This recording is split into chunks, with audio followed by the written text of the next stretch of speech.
I'm Neil and this is my art project, Rust Belt Minis, and this is the Demons and Tanks Kickstarter. I sculpt everything by hand out of putty, including things like tank tracks.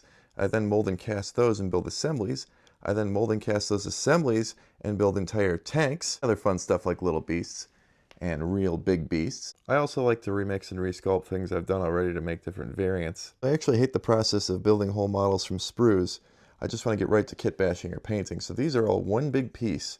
I achieved that by making them flat on the bottom with a hollow underneath to kind of save on weight, although they still weigh quite a lot. This one's close to a pound. Another neat feature is I try to make all the technological bits seem kind of Iron Age so that like they can still fit in steampunk or fantasy settings as well as sci-fi. I use these giant silicone molds. Some of the molds are actually like real big. That lets me pop these guys out in one piece, and because they're one piece, there's no mold lines and no gaps to fill.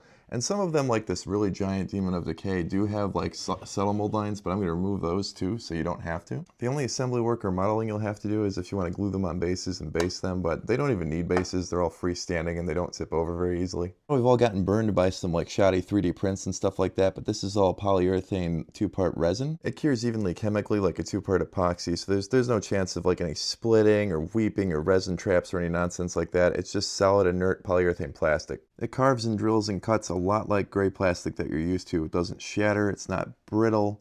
Everything's going to come out of the box ready to paint. I even put them through an ultrasound cleaner to clean any mold residue or dust off of them. The detail's all incredibly sharp and deep so that it's super fun to dry brush and put washes and speed paints on.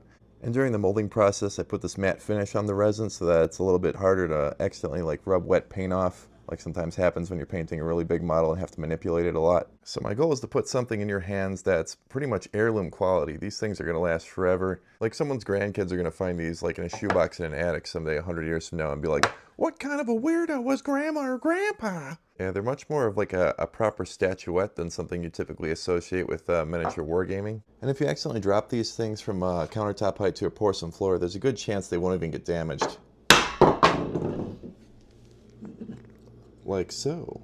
For scale, I'm using an armored trooper from the artist behind Hellpocalypse. He's on a 32mm base. Here he is by the beasts. Here he is by the demonic troop transports and the demonic artillery. And by the drones and the demon queen. And by the demon with 4 rotary cannons. And by the giant Demon of Decay. I'm a one-man show, but if you guys order 1,000 models, I will make 1,000 models and ship them pretty quickly. And I'll tell you what, if we hit the $15,000 mark, every single model that ships will come with a free soft serve ice cream objective marker. Thanks everybody, and if you want to see more of my process or anything like that, you can check me out on Instagram at Rust Belt Minis. And if you want to see the whole catalog in greater detail, you can go to rustbeltminis.com.